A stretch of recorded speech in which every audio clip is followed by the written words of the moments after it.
প্ৰতিজন সফল ব্যক্তিৰ আঁৰত থাকে তেওঁৰ চিন্তাধাৰা।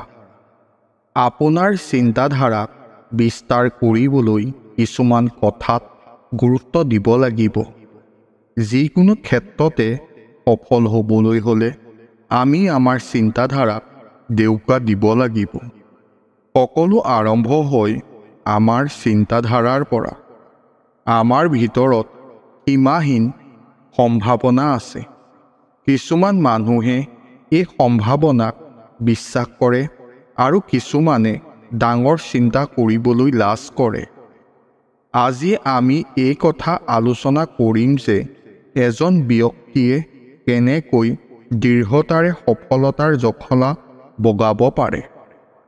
ইয়াত আমি এনে 4টা কথা বিশ্লেষণ কৰিম যিবোৰে আমাক জানিবলৈ সহায় কৰিব যে কিছুমান মানুহ কিয় সফল হয় আৰু কিছুমান কিয় নহয়।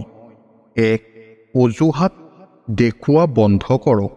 যদি আমি সম্ভাৱনাবোৰ চাওঁ তেন্তে দেখা পাম যে পৃথিৱীৰ প্ৰতিজন ব্যক্তিয়ে যিকোনো কাম কৰিব পাৰে, কিন্তু আমাৰ আটাইতকৈ ডাঙৰ শত্ৰু হ'ল আমি নিজেই। বহু সময়ত আমি জানো যে আমি কৰিব পাৰোঁ, কিন্তু আমি অজুহাত দেখুৱাওঁ। এই অজুহাতবোৰ ক্ৰমান্বয়ে আমাৰ অভ্যাস হৈ পৰে আৰু আমি অনুভৱ কৰিবলৈ আৰম্ভ কৰোঁ যে আমি এই অজুহাতবোৰৰ পৰা ওলাই আহিব নোৱাৰিম। নিজৰ ওপৰত কিছু আস্থা থাকিব লাগে। আপুনি যিকোনো কাম কৰিবলৈ নিজকে জোৰ কৰা উচিত, কাৰণ মানুহৰ মনটো এনেকুৱা যে য'ত অলপ কষ্টও দেখা পায় তাৰ পৰা সি এৰাই চলিবলৈ বহুতো অজুহাত বিচাৰি পায়। সেয়েহে আমি নিজকে বিশ্লেষণ কৰি নিজকে সহায় কৰিব লাগিব, আগবাঢ়িব লাগিব। 2. আপোনাৰ সম্ভাৱনা চিনাক্ত কৰক। প্ৰথমে আমি আমাৰ সম্ভাৱনাক চিনি পোৱাটো প্ৰয়োজন। আমি কিবা এটা ডাঙৰ কথা চিন্তা কৰাৰ আগতেই ভয় খাওঁ, কাৰণ আমি অনুভৱ কৰোঁ যে আমি তাৰ যোগ্য নহয়। কিন্তু পৃথিৱীত এনে হাজাৰ হাজাৰ উদাহৰণ আছে যাৰ পৰা আমি শিকিব পাৰোঁ। আমি আমাৰ চিন্তাধাৰা মুকলি কৰি ৰাখিব লাগিব। আমি যিকোনো কাম বিশ্লেষণ কৰি গম পাব পাৰোঁ যে এই কামটো আমাৰ বাবে হয়নে নহয়।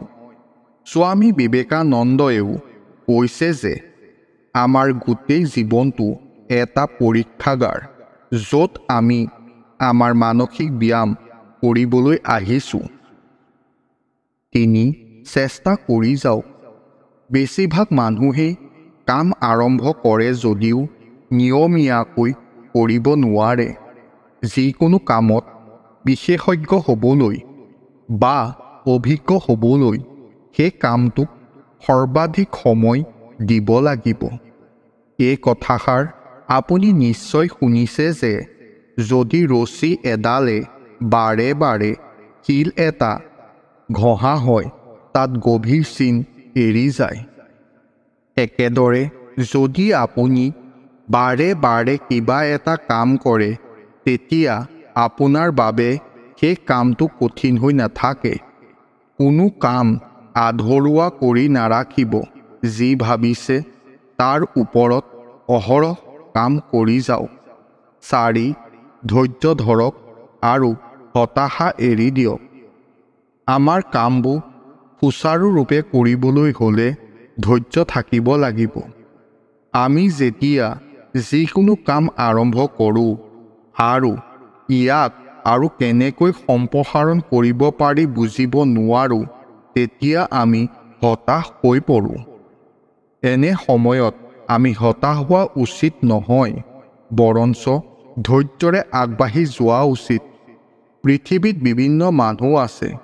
কোনোবাই কিবা এটা কাম সোনকালে আৰু কোনোবাই পলমকৈ শিকে। কিন্তু যদি এই কামত পলম হৈছে, তেন্তে ধৈৰ্য আপোনাৰ অস্ত্ৰ।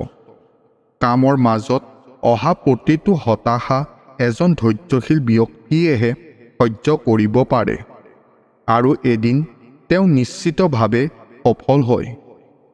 আশা কৰিছোঁ এই 4টা পৰামৰ্শ আপোনালোকে জীৱনত কাৰ্যকৰী কৰিব। যদি আপুনি এই ভিডিঅ'টো চাই ভাল পালে তেন্তে ভিডিঅ'টো লাইক আৰু শ্বেয়াৰ কৰক আৰু এনেকুৱা ধৰণৰ ভিডিঅ' পাই থাকিবলৈ আমাৰ চেনেলটো ছাবস্ক্ৰাইব কৰি লওক।